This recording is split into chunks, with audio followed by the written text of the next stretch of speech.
Hello everyone, good evening and welcome to the PinkUn Show, our dedicated Canary shenanigans that was definitely distracted for at least 90 minutes on Saturday. I am Michael Bailey. We are here at the lovely and lively Woolpack Public House in the centre of Norwich. We are live, and over the next 30 minutes or so we will discuss City's latest FA Cup folly, discuss Todd's hair and makeup, wonder if the January transfer window is really for us, angry tweets, and get ready to go boing. There's also the rest of the current championship picture and another round of Flip the Bird, and we will do all that with the wonderful duo of guests we have tonight: East Anglian sports broadcasting legend Kevin Piper and City supporter and occasional scribe Richard Jeffery.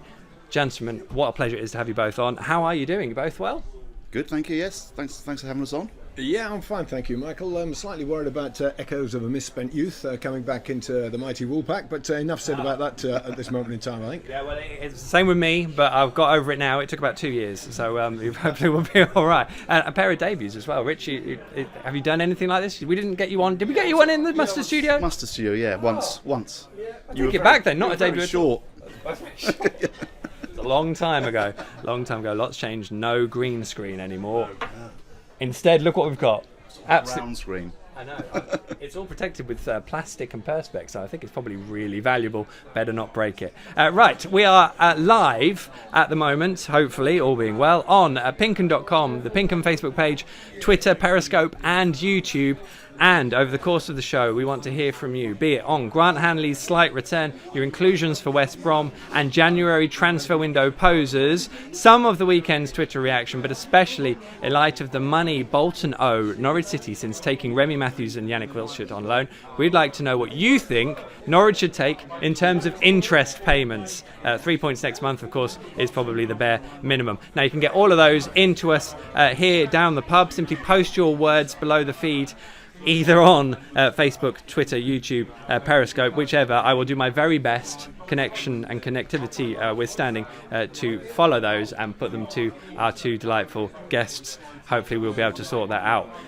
Now, the best news we've had over the past week is the return of Onel Hernandez. I don't know where it went, but it's back, so that's good news. We've also got new PinkUn beer mats, which, given the efforts in Flip the Bird last week, do offer an aerodynamic and ergonomic advantage. You'll be pleased to know. So it has been a good few days for us. If you would like to do the honours, Rich, of that, just make sure you keep it down on the table because it's very loud. Okay. And we will probably scare a lot of people in this room. What's that for? Just wait, KP. Just wait. So it's fine. It has been a good few days for us, thanks to finding Onel Hernandez. Beautiful. Let's turn to Wesley Moulahan and digest this week's headlines to see if it's been a good week for Norwich City. Well done, Rich. And at the end, it said, "We're out." That's my David Dimbleby impression. That will keep going, Rich. Lovely. Think gongs. Norwich City vote with their feet, 18 of them in the Portsmouth half in the last moments of injury time, and avoid both an FA Cup replay and a spot in the fourth round. On the flip side, it really was a joy to see the Pompey fans get so excited about winning a visit from QPR. Ivor Pinto, Turkish delight. Works. Definitely works. No, it's not. Portuguese fullback in Turkey to assess permanent switch, a country where, given some of the atmosphere we get to see, the pitch war dream may well become more of a reality. Pay up, Bolton. Bolton, pay up. Remy Matthews is left to return to Norwich, with City owed almost 200 grand in wages for him and loanee Yannick Wilshere. Sadly for Wanderers, that's probably the least of their financial worries. And finally, oh my God, they thrilled Kenny. McLean returned for the Pompey game and will now hope to do similar in the league. If a few more injured bodies can return for Saturday, then City will start their tough championship run in a pretty decent place. It's just a shame Grant Hanley has another week off. Rich, top work. Well done. Thank you. Are you now happy that was thoroughly worth it, Kevin? Listen and learn, and there's nothing like a great script. Yeah, and this is nothing like a great script. So that was it for the FA Cup again, gentlemen, and we're kind of used to it now. 6 years on the spin that Norwich have now gone out in the third round. Rich, your thoughts? That's the representation of meh. Well, FA Cup, it's nice if you win, isn't it? I think particularly this season we've got bigger fish to fry, as witnessed by the selection. as witnessed by the men, as you referred to, being thrown forward to try and nick a goal. We were trying to win it. At the same time, we weren't trying not to lose it. So I think everybody there was delighted that there was no replay. We can concentrate on what we need to do, and so can Portsmouth into the next round. I mean, has that always been the case, that football clubs don't really want to replay? It feels like if any club in Norwich's situation would probably feel the same. I understand the logic. I saw your tweet at the end of the game where it was kind of abject relief, I think, on your part. That's because you didn't want to go down to Portsmouth, I bet. For me, I do subscribe to the theory that winning is a wonderful habit. You know, if you carry on winning, whatever the game, it's a championship or the cup, it just keeps that good feeling, keeps the momentum going. So I would like to see my football team contest every game, whether it's the Carabao Cup, the FA Cup, or the league, and attempt to win it. But in the circumstances that unfolded on Saturday, I do get that a draw was probably the worst outcome. So we'll take it and move on. And as they say, and have done for many, many years, concentrate on the league. That is slightly surreal to think there are only league games now for the rest of the season, but there we go. I mean, there is a serious point as well in terms of Norwich have got quite a big squad, and there are players there that are going to struggle to get game time, you'd have thought. Indeed, yeah. I mean, they're not going to slot. I think Mr. Marshall's going to struggle to get game time unless there's a lot more injuries. For example, felt a bit sorry for him that, due to Hanley sending off, he had to switch to the left back, which I'm sure he wasn't envisaging having to show the manager what he could do from that position. But yeah, I think there's definitely a first 11 in my mind anyway. Maybe a couple of places up for grabs in that. I think it's good for those players to get a run out that did, but let's get them all back, get them fit, and look towards the finish line. And this is where the manager now, again, cliche time, earns his money. He has got a strong squad. We've seen that with what's been achieved so far in the first half of the season. You need that strength in depth. When you're losing 2 or 3 key players, you need 2 or 3 others to come in, step up and maintain the quality across the piece. And of course, you know what it's like, injuries, suspensions, everything kicks in. Grant Hanley, it seemed like he was just a bit over-eager, really. He couldn't really... I know at the time people were like, wow, that's unbelievable. Even I probably at first glance thought that's a long way out, but ultimately there was no complaints, and now he has to serve his one-match ban. Yeah, and no complaints, as you said. I think that was the kind of challenge. Another referee may not have sent him off, might just have given a yellow. But you're right, the evidence was there, and you couldn't really complain about the fact that he's gone. Fortunately, Zimmerman's been playing extremely well at the back there with Closer, so we have got a bit of strength in depth. I completely agree with that. So who shone, who missed their chance, do you think? Because obviously it was a completely kind of different 11. Did anyone impress you, Rich? I'll be honest, I wasn't at the game, so I'm just going from the highlights. As I mentioned Marshall, I felt sorry for him because he's a good player. He had a great second half of the season on loan at Millwall last year, created a lot of chances and scored them. For one reason or another, injuries and other players doing really well, he's not had a chance here. It seems that might almost be the end of his time with us. Perhaps he'll go out on loan. So indeed. Can I ask, was it just a commitment, or did you actively choose not to go to a cup game? Because it's just an interesting debate, isn't it? I actively chose not to go. Post Christmas, my son's birthday was that weekend. So yeah, we decided against.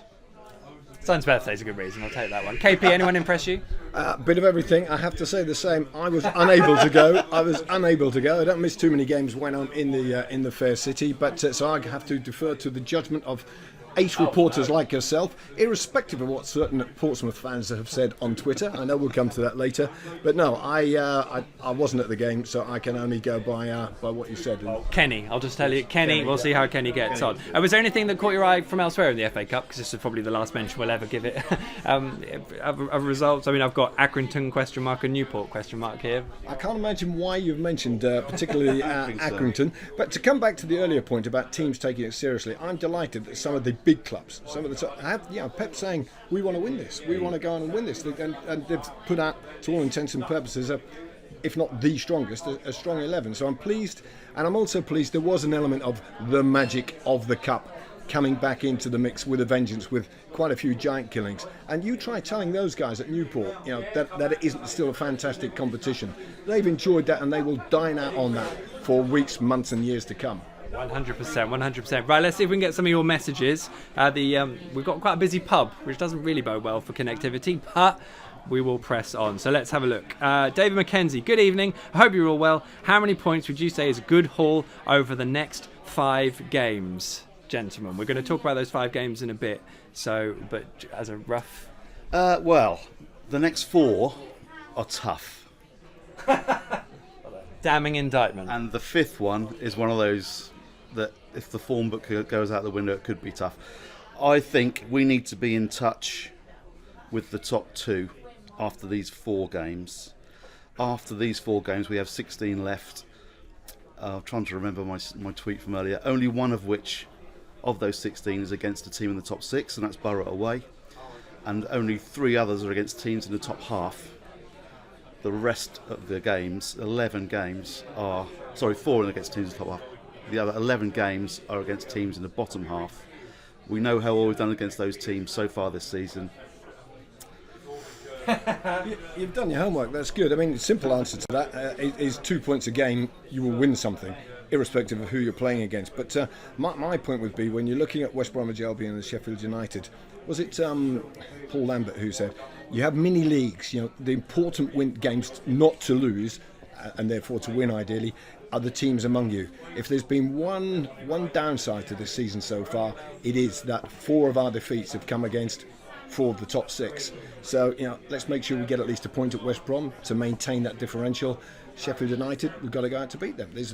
And why not? Look at the form so far this season. So I would say, from the next 5 games, 10 points, I'll be very happy, thank you. Great point, KP. Craig Moore says 9 points he'd like. Joshua Reynolds, on the ball City, can't wait for West Brom away on Saturday. We're coming for 3 points. That's the way, Joshua. Love that. Dan, let's have a look. Dan Mayhew. He's trying to make a joke and I can't read it in time. Sorry, Dan.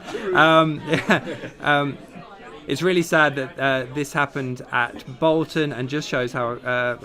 Don't. All right, Owen Young, let's be honest. Time for this old chestnut. Concentrate on the league, lads. Owen's in your camp. Love that, KP. And Neil Luther's asked where my flat cap Peaky Blinder is. I left it in the office. Neil, I did bring it. I wore it on the radio thinking no one would notice, but of course people take pictures now when you do things. I took a picture, so it's my own fault really, but there we go. More of those. That was YouTube. Keep them coming in wherever you're watching us, and I'll try and keep abreast of all those. Now, it is fair to say, and I think Mr. Piper touched on it a moment ago, that despite earning their victory and receiving praise from myself included, the fact that leaders Portsmouth were a little disappointing against 10 men at Carrow Road was not what a lot of the Pompey fans wanted to hear, and it led to a lively few days on Twitter, hence why Tony has done this. So welcome to our first angry tweets. It might be the only one we ever do. Our new guy, Tony, decided it might be quite amusing if, having had quite a lively weekend on social media after Norwich lost to Portsmouth, I could maybe read out some tweets to share the love around. So fortunately Tony's got me to do that here and now. So here we go. Their fans must feel like they've won the FA Cup again. Are you on mind-altering drugs? You're only a championship team and it's only the 3rd round. I'm not on mind-altering drugs. I'm very tired. It's kids. Thanks, Mary. Eddie Broadbent at Eddie Broadbent. Have you ever played What an You Are? You've got done now, jog on. Hashtag complete. Now I have to say, Eddie, I said this at the time, brilliant hashtag. Tom Clark. Hashtag salty. No GIF. You've let yourself down there, Tom. Everyone else was sending me a GIF with salt. I guess it's probably harder to do a GIF with bitter. John Walters, maybe the John Walters. A bit petty from a brackets presumably professional journalist. I've got to be honest, John, been called far worse than that actually in the last tweet, but yeah, point taken. Last one. Tim McGuinness at one Pompey Tim. I imagine there might be more actually. Michael Bailey. Wow. We're beeping that one, aren't we, Tony? Yeah, we're beeping that one.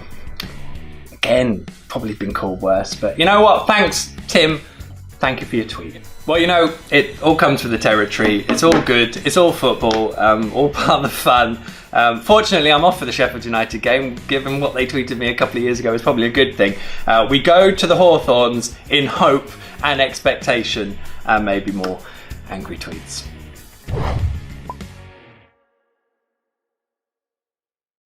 And I'm sure we all wish Portsmouth all the very best for the rest of the season. Yes. But before we move on, can I apologise to Dan, because Dan Mayhew, now I've had a chance to actually read what you were saying, I understand you've actually answered my question, which was, of course, what was the interest that Bolton should have to pay Norwich for not paying the money they owe in loans to... I mean, it's obviously not the most simple questions. I've kind of done myself over there. But Dan, thank you for the point. So in which case it says, Norwich should charge either 5% per week or let's go for a day rate of 160%. Ha ha ha. All joking aside, it's really sad that this has happened to Bolton and just shows how well our club is run, and what's been occurring lately at Norwich City is vital and important. And there were some cracking stats as well about the makeup of the championship as well, which kind of made your eyes water in terms of so many of the championship clubs just being bankrolled with no possible hope of everyone getting their money back. And further to that, today was the same Swiss Ramble guy on Twitter released a thread about Birmingham City's accounts. Their owner's going to have to put in another £39 million this year to keep them as a going concern, and even with that in mind, the administrators or the auditors are expressing their concern about whether they're actually a viable business. At the same time, of course, that certain teams are paying £70-odd million to buy goalkeepers.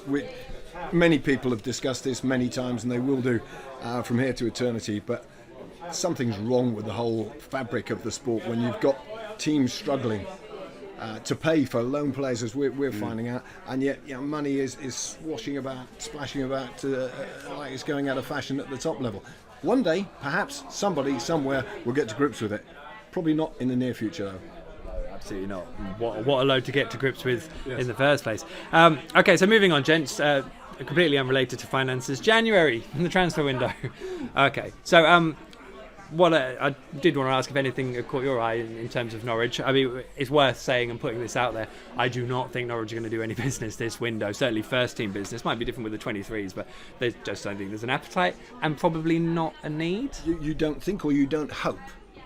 Or a bit of both. Oh, this is it. I hope. I certainly don't think there is any need or particular appetite to bring in, like you. And I saw what you said about young Max Aarons. Yeah, we've just got to hope. I don't think it's in anybody's interests for any of our youngsters to move on now. I would say that, wouldn't I? Because I'm a big fan of what they're doing and their huge potential. But I don't think it's in their benefit either. Let's get to the summer at least, and the prospects of Premier League football. The future right here and right now for those young lads should be right here, right now, and in the immediate future. Yeah, I don't think we need to. We've proven with the injury crisis we have had, and it has been a bit of a crisis, as we mentioned earlier, the squad's strong enough. We've got those young lads that have come in and done brilliantly, done everything that's been asked of them. Let's not stunt their progress. I don't think we want to risk upsetting the team dynamic. It's very strong. I think Mr. Webber has probably got some irons in the fire with maybe a player like a Buendia type deal for the future, which has been a stunning piece of business. But I don't think we need to spend anything big in this window. Good-o. Let's hope that. I'm sure that will happen. Other way though, I mean, Ivo Pinto, he is reportedly, and I believe, in Turkey to possibly sort out a permanent switch to Rizespor, of course famed for Carl Lafferty's loan a few years ago, if we remember that one. It's kind of been a bit of a shame for Pinto. He's kind of been sort of ironed out of it completely, hasn't he? Absolutely, and a guy who plays with his heart on his sleeve, you never could criticise him for a lack of effort or ambition or endeavour, and not a bad footballer, and maybe a little bit unlucky to be on the sidelines, as it were. But probably for him right now, looking at the way the squad is unfolding, the way that Max has come through, and other, Ben Godfrey, it's probably not a bad time for him to move on if he's got the opportunity.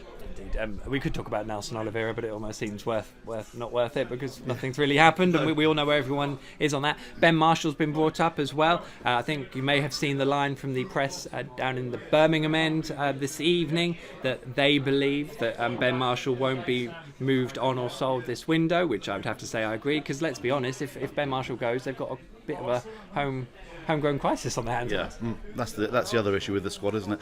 I think it might have been your podcast I was listening to this morning. Thanks, Rich. Thank you. Plug-in, company man, that mentioned that Kenny McLean obviously is not a homegrown player because he's Scottish, whereas Krull is because he was at Newcastle since he was 18. Which, Is that a fact? yeah, Right, you have to run that by me again a little bit later.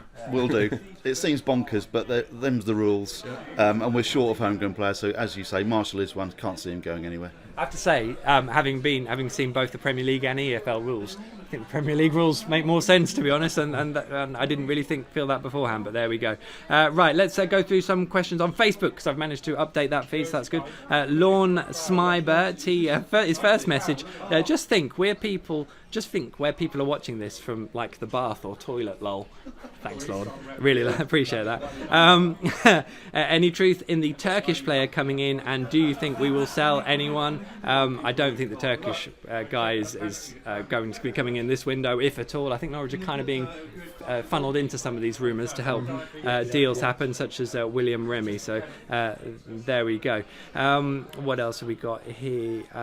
Carl Jockett. I hope I've got that right. Carl, what is happening about Sean Raggett? He, of course, got to come on against Manchester City, didn't he? I saw him walking around with a shirt in his hand. Very well, because they were 5-0 down when he came on and they only lost 7-0, so he obviously shored the defence up somewhat when he came on. What an experience for him as well. Indeed. Okay, so what else? Barry Taylor says hello from Great Falls, Virginia, VA, USA. Yeah, Hello, I was there in October. Really? Yeah, big hello. Holiday dropping. From wet and windy Norfolk.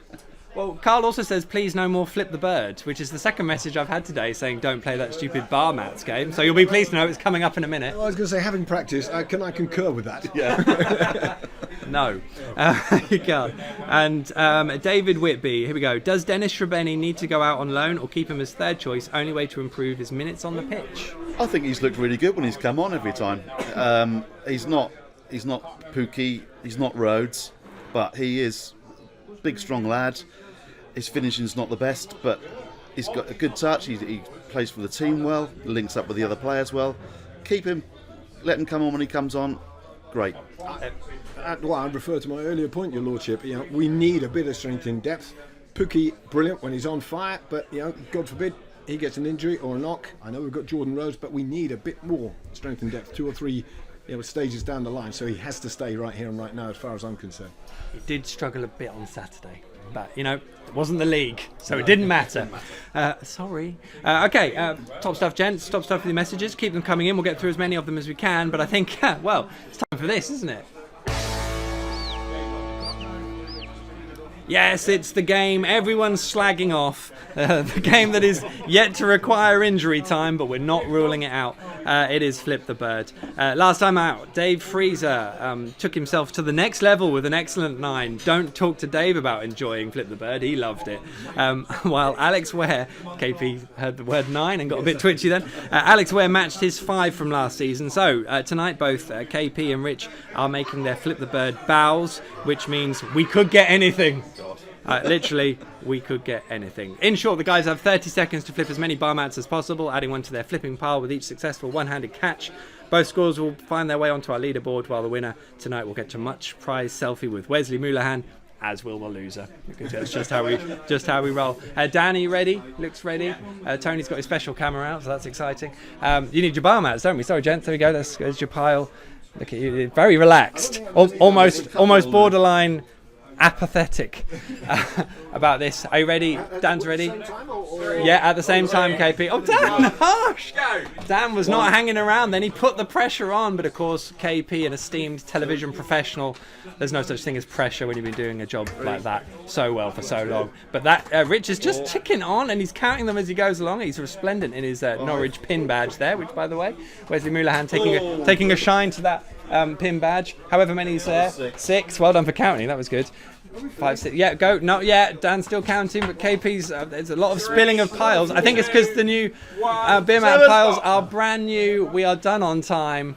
Miraculous and remarkable scenes, and some two pretty hefty, decent piles. 4. There's more than 4. KP. What was how many did you drop? I dropped to 5, so I didn't clear a 5. That's okay though, because you had the pile and then you'd have added to it, so you're going to have at least 5. And then how many did you do after the pile? Well, let's call it 6. KP gets a 6. 7 for me. No one cares about the game, so no one's going to care about the scores. Yeah. Well, you'd have had to have kept flipping them, KP. But, a 6 and a 5. Rich probably feels a bit hard done by that you've lost that. Did you do? I won 7. 7? 7, sorry. 7 and 6. Cannot 7. claim victory under any circumstances there. That would have been pushing it. But a 6 and a 7, that's a good debut effort. Not bad. Well done, Kevin. You're enjoying it, weren't you? Oh, well, I think I found my vocation, yeah. Well, sorry to tell the children. Exactly. So you'll go on our leaderboards, gents. That's the great news, and continue to be enthralled by our watching public, which is all good. Right, shall we run the old sting again, Dan?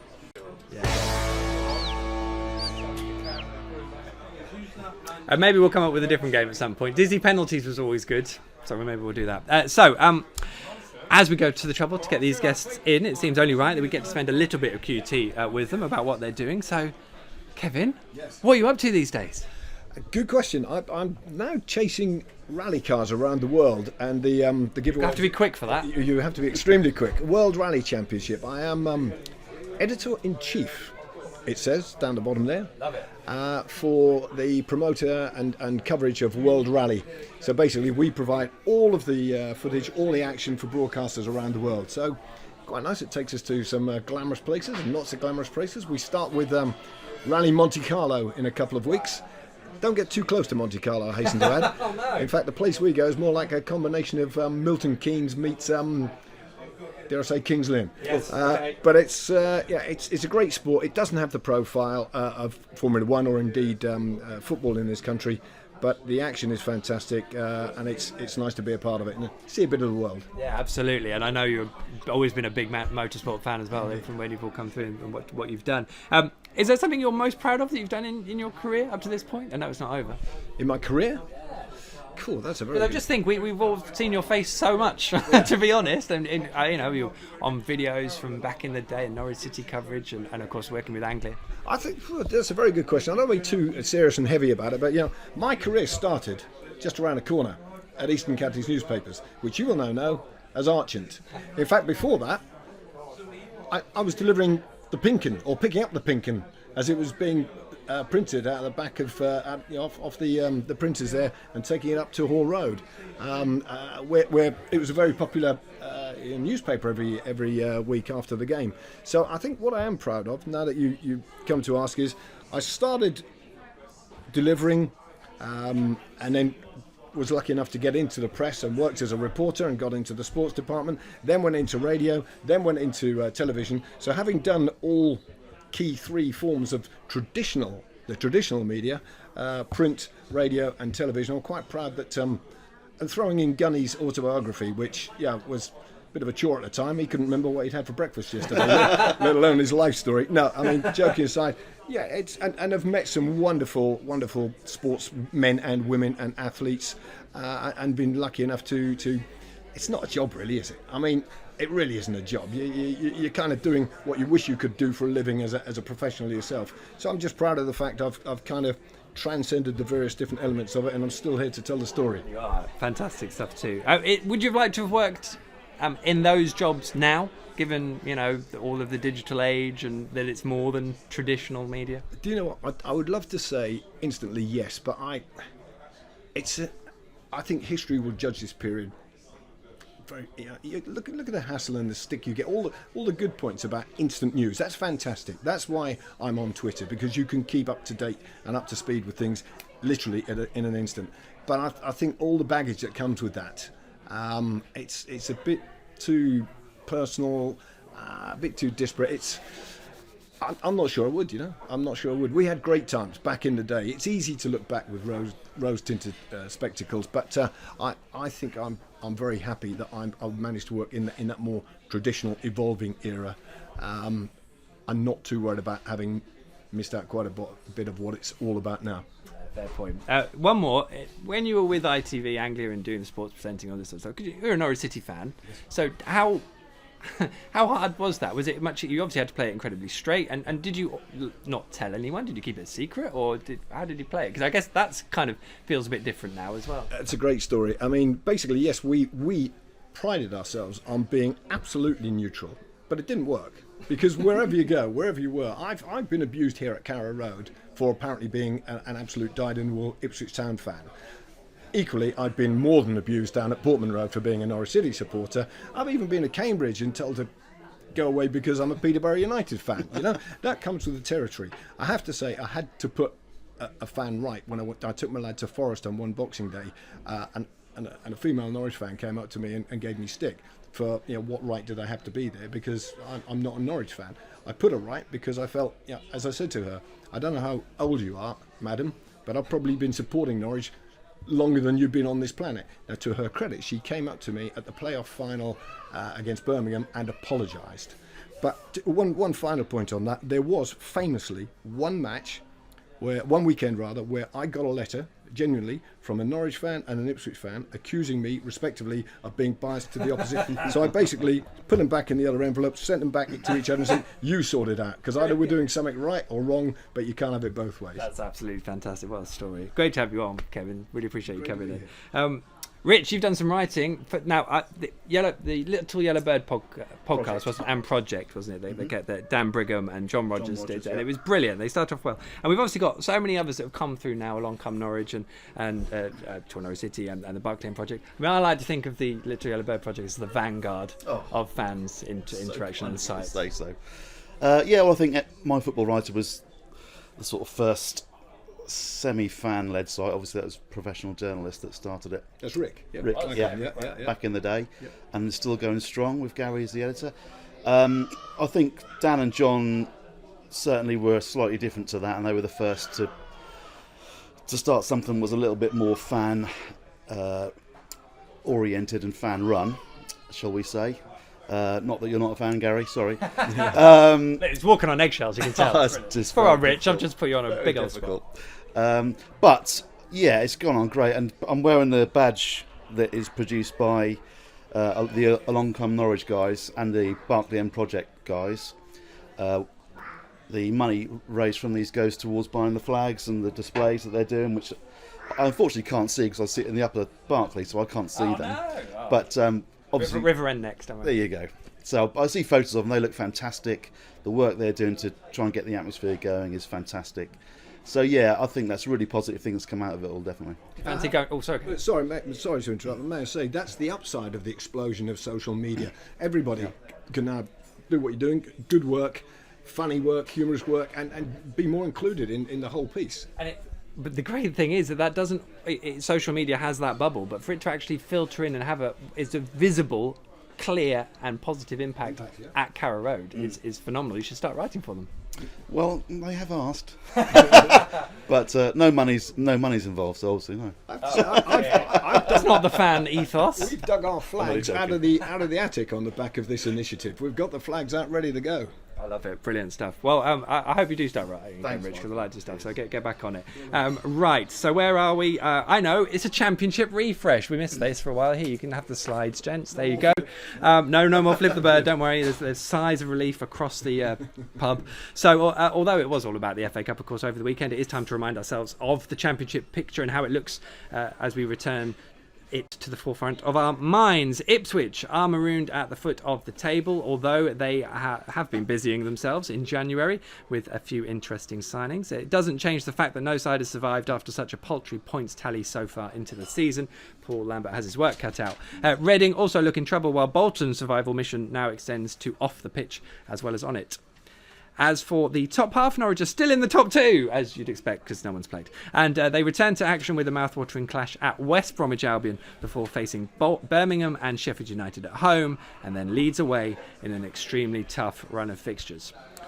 Aside from the Hawthorns, Friday night should be a corker. Ipswich surely have to win again at home to Sorry, I didn't mean to laugh. At home to Rotherham. Sean Raggett, do your thing. Steve Bruce doesn't take charge of Sheffield Wednesday until February, but new Stoke boss Nathan Jones, appointed today from Luton, will be watching on, no doubt, at Griffin Park. We are starting to see a few managerial changes. Nathan Jones, highly rated. I know a lot of clubs have watched what he's done at Luton with admiring glasses. And I have to say, I'm surprised he's ended up at Stoke. Well, and the timing, because Luton, for all the problems they've had over the past 10, 15 years, always had a soft spot. Again, going back to my Anglian television days. Biased. Exactly, there we are. You bang to right. But seeing them come through, and you just wonder if that's now going to affect their kind of momentum. Just have to mention Steve Bruce. That must just about complete the set, isn't it? I mean, he must have done every club in the Championship now. I just assumed he'd managed there before, to be honest. Well, every chance, but there we are. He's got a bit of a reputation for getting clubs out of this division. Yeah. So maybe it's not such a bad move for Sheffield Wednesday. I mean, it's a curious time, isn't it? You can see a few clubs starting to get twitchy. We've obviously got the ongoing rumours at Forest about Karanka as well. I mean, the Steve Bruce thing, that's so tedious, isn't it? Steve Bruce. Oh, he's gone to Sheffield Wednesday now, as you said. Complete the set. Stoke. It's not his fault he's been sacked at some of those clubs, though. Well, no, I'm sure he's done well out of been it. offered a job. And I love him because of what he did in 1985. Yeah. But Stoke were rumoured to be looking at Moyes, which I thought, oh God, the same managers keep getting these jobs. It's quite exciting and refreshing that they've gone for Nathan Jones. And we've got an exciting management team and structure. It's good that they've looked to someone younger to come in with a different, fresh set of ideas. Allardyce, all those managers, come on guys, you've had your knock. Let's give some young guys a chance. We have got an exciting structure now. It took a while, didn't it? It took a while to persuade the doubters. That first season when, what have we done, where are we going, what's happening? One or two voices from the past raising an observation at the end of the season. But, stick with it. And I think we've got something very, very special here. May not get promoted this year. I think minimum we will make the playoffs. Maybe come to that a bit later, but the momentum is going in the right way. The interesting bit about the sort of, I guess, education process that's gone on at Carrow Road is where you see Norwich playing it at the back now. No one really bats an eyelid, but the opposition fans will go, oh, and they're all really twitchy because clearly, like Bolton, it was like, they keep playing it, messing around with it at the back, and it's like, no, literally, it happens every week. It's fine. We talked about Norwich in January. How do you feel about the other clubs in January? Because they are going to spend money and they are going to be busy, and they already are, some of them. Does it matter? I don't think it does. You can overanalyse. Like you're looking at West Brom. Oh, is Rodriguez? Is his red card been rescinded? Is Gale fit? That's half my tweets there, Rich. Sorry. But you can worry too much about them. Let them worry about us. Yeah. We're a good side. We're a second because we deserve to be. Yeah. It's not for 5 games. It's after over half the season's done. We're a good side. We can go to Leeds and win. We can go to West Brom and win. We can beat Sheffield United at home, and we can beat Burn. We could win all 4. That'd be dreamland. That'd be nice. Yeah. The wonder of the Championship, which is why genuinely I will say this here and now, and not everybody will like me for saying this, but you know what? This is where I started watching Norwich City in the second tier of English football. It wasn't called the Championship then, of course. I love the fact that it's competitive. You don't know if you're going to win. You don't know if you're going to get beaten. You're winning more than you're losing. I absolutely think this is as close a form of the pure football that football was created for as you're going to get. And it's competitive and it's a good quality. Okay, I'm not going to complain if we get back to the Premier League, but you know what it's all about? It's clinging on, it's desperately trying to keep the score down against the top clubs. It becomes the big business again. And I, frankly, certainly in the past 6 or 7 years, I've enjoyed mostly the Championship football rather than the Premier League football. It's a bit of a dilemma. You want to get there, but is it as much fun? Discuss. Yeah, indeed. What I would like to ask you guys, in terms of, we sort of brought this up on the PinkUn podcast, I think, who is in the promotion, the top 2 race at the moment? Because you mentioned, Kevin, Norwich are finishing in the playoffs, hopefully, which does kind of look on. That's what we all would imagine, just because of their points tally now. But who are they actually in a race for to finish in the top 2? In other words, who do I think are going to finish in the top 2? I have to say, I'm going to sit slightly on the fence here. I think any one of 6 clubs at least can fit. Leeds, obviously, I wouldn't. Frank Lampard's Derby. I think they might have given themselves a little bit too much to do, but Villa will come strong. Sheffield United, any one of those, and West Brom, because they're still there, having got relegated last year. It would take a brave man or woman to put big money on predicting the top 2. But what you have got in that top 6, 7 clubs, that is your 6 at the end of the season, I would think. Which is contradicting what I've just said about Aston Villa, of course. Yeah. But permanent. I mean, what is it? There's 10 points between us and 7th. but not that many points between the top 6 now because of the way the results are unfolded over Christmas. It's anyone's. Okay, but you say that you've knocked it down to 6 or 7, I reckon, for the top 2, so that's good. Would you go narrower, Rich? I'm going to make some bold predictions. Yes, brilliant. Which could come back and bite me on the backside. Of but course, I think we'll definitely clip them If out. it's to survive. no, that's not bold. That's ridiculous. Leeds have lost their last 3 games, including the FA Cup game. Bielsa has a history of running with a small squad. And some very youngsters. Youngsters, in there. he works them hard. They play a very high-tempo game, not dissimilar to us. His teams have a history of coming down with the decorations after Christmas, which I think they might do. The only team to truly outplay us this year, though, I think. I mean, you see all the games, Michael, but I think Leeds, on the games I've seen, most of the home games here and the Ipswich away, I think Leeds are the one team where we went away from there thinking we didn't deserve to get anything out of that at all. I think the dynamic of the game didn't help because I thought the first 20 minutes were really even, and then it was a couple of mistakes really, and from that point the way Leeds played just made it impossible really for Norwich. And I don't know if there was an inferiority complex that early in the season with how things were going, and they'll be much more confident this time around. So there we go. Are you done, Rich? No, I think Leeds will fall away. That's okay, don't worry. I think they'll fall away. I think it's between us, West Brom and Sheffield United. Oh, I really do. what a shout. We're definitely keeping that to you. Brilliant stuff, gents. That is the championship. A couple of questions, if I may. John Rogers, question for Kevin. Who's the nicest person who sits in front of you at Canaries? There's a bloke just down to my left who always gives me a firm handshake on arrival and a slap on the back on the way down. John, big shout out, mate, and keep up the good work. Yeah, well, I wonder Hope where... the family's well. Yes, It's not you, John. I did wonder where that was going, but yeah, but big slap on the back. That's good. What else have we got on? Let's see if we got anything that we haven't mentioned. Stevie Richards, in terms of the fans groups, have you mentioned the Barclay M project? We have now, and definitely, obviously, them along with Along Come Norwich are bang on indeed. And Simon Garner, we can't afford to keep playing the attractive football if we don't get promotion. We need Premier League to keep supporting our youth projects and the nature of, rather than being a club like Ipswich. I think I've read that right, Simon. Pretty much close enough. There we go. So West Brom await on Saturday, and there are some injuries to deal with, as well as hopefully some faces that are set to return. Here is the latest fitness picture as we know it.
We will, of course, get a full update with Daniel Farker on Friday at his pre-match press conference at Colney, which we will be at PinkUn.com for all the updates and lines out of that. And, of course, it would be great if Jamal Lewis and Alex Setti are both back in for Saturday. We've spoken a bit about how big this game is, and I thought your point on the mini-league was bang on, Kevin. So why don't we nick on straight to your 11, shall we? Got them in front of you. Dan, which one do you want to look at first? Who should we go to first? Rich, take us through your 11. Okay. Are you happy with it? I'm very happy with it, yeah. So I feel sorry for Ben Godfrey. Sorry, Ben, you're not in my 11. I saw some photographs that the club released on Twitter today of training, and Jamal Lewis and Tetty were both in full contact training. So I'm putting Lewis straight back in at left back. Closer and Zimmerman is centre backs. Aaron's the right back, obviously. Krul in goal, of course. Tetty's back in. I did debate whether to put Godfrey in the defensive midfield role, but I went for Tribal because I think his passing is better. I've got an advanced three of Cantwell, Vrancic and Hernandez, and Timu up front. So it's a big call, really. They're playing Tom instead of Kenny, I guess. Do you know what? Because I didn't go to Portsmouth, it didn't even cross my mind. You made your call now. It has to be said, Tom did do well, especially in the second half at Brentford. KP, let's have a look at yours then, shall we? Take us through this. I had a nice bit of fun with the formation. It's good. Yeah, you did. Thank you. And I'm not entirely certain what the formation means, but it works for me. I mean, no surprises at the back, exactly as Richard has gone. If the boys are fit, that's that at the moment, with Grant being suspended. I think has to be your back five, with Alex in front there, doing a brilliant job this season. The main point of contention for me is I've got carried away, having not been at the game on Kenny McLean returning, just by a little element of surprise perhaps. They'll have done their homework on us, of course they will. They'll have been watching us the past 2 or 3 games. Todd Cantwell, massive fan, big fan of Todd, but perhaps he's our joker who can come on and if necessary, just add a little bit of impetus, maybe early in the second half, in the way that Hernandez has done so effectively for most of this season. And I'm interested in what Daniel Farker, how he feels it's the best way to use Hernandez. Is it coming off the bench as big impact towards the end of the game, which has been very successful when you've got the full complement of players available, or is it starting and when this guy's on form, the way he runs at people, the way he pulls them apart and can do very effectively, strength on the ball, I think he's worth a start. So just the one difference to yourself, Richard, with our Scotsman coming in for Todd. Controversial, but we'll see. I love it. And Todd was very good as well, actually, in the second half against Portsmouth too. I've realised we haven't mentioned his hair. So like a 2-word verdict on his hair? Like yours. His hair is like mine? Okay, I'll take that, I think. That's good. Better than it was, that would be my verdict, but there we go. We just hope it doesn't have the Samson effect, because of course it was all in the hair, but he's all in his feet, mate. He's a great player. He is indeed. I'm glad the man band's gone. Come on. It's just the shin pads that need to be lifted, the socks a little bit now. I mean, it's an interesting point with Todd Cantwell, isn't it? And we had a story on PinkUn this morning as well. Clearly Norwich want to give their youngsters incremental new contracts so that they keep progressing and also keep hungry. Todd is the only one of his age who hasn't done that, and Norwich are obviously wanting to, so there's obviously sticking points. It's delicate negotiations. Norwich have got an option on his contract for next year, so possibly they've got a bit of time, and as far as I know, the club are pretty relaxed on it all. What's the best way of playing this? Going back to what I mentioned earlier about the togetherness of the squad, if someone's kicking up, then maybe it's best if they go.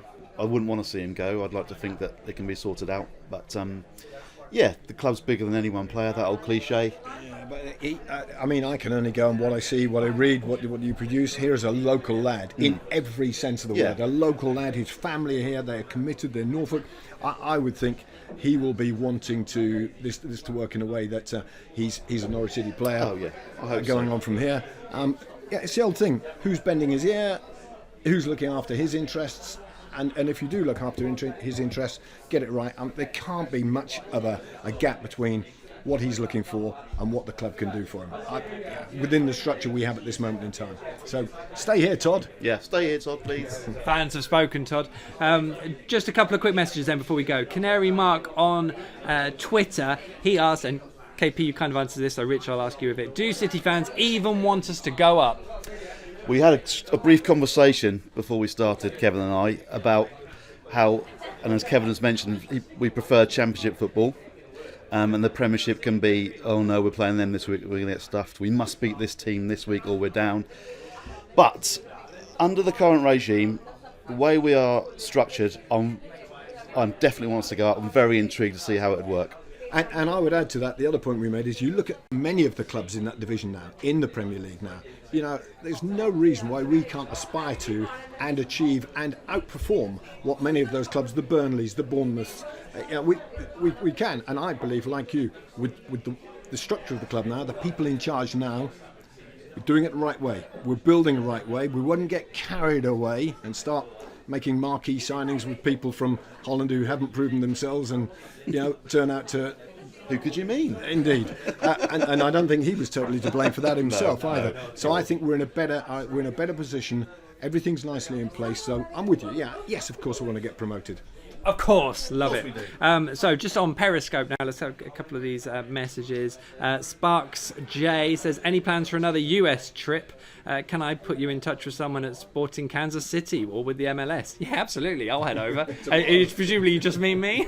We'll do the show from there. It'll be great. I don't know, but they've obviously got their link with Tampa, so you might have to speak to the Tampa guys in Norwich about that one. Let's hope so anyway. And Sound Chaser UK Strikers, what do you think about drafting Adam Ider into the squad? It's still a young man, still with a lot to prove, and I think although we've got these youngsters coming through, in reality they are miles off breaking into the first team if they're not near the picture at the moment. I think if he was ready, he'd be in there, as Farker has proven. So he obviously judges he's not quite ready. He's definitely one for the future. Yep. Maybe Timing. next year All in the about Premier timing. League. All about timing. He'll need to go out on loan first, I reckon, so we will see if we get to that point. That's it. We are done. Thank you so much for all those messages. That is it from this week's PinkUn Show. Remember, you can catch up with tonight's edition in full and all our superb Norwich City coverage and content on all our platforms, including the PinkUn app, of course, as well. But first and foremost, PinkUn.com. I'll be at the Hawthorns on Saturday alongside Paddy Davitt and David Freezer. So make sure you keep tabs on all our feeds for all the build-up, team news, live and behind-the-scenes coverage, reaction and analysis. And if you see us around, please say hello.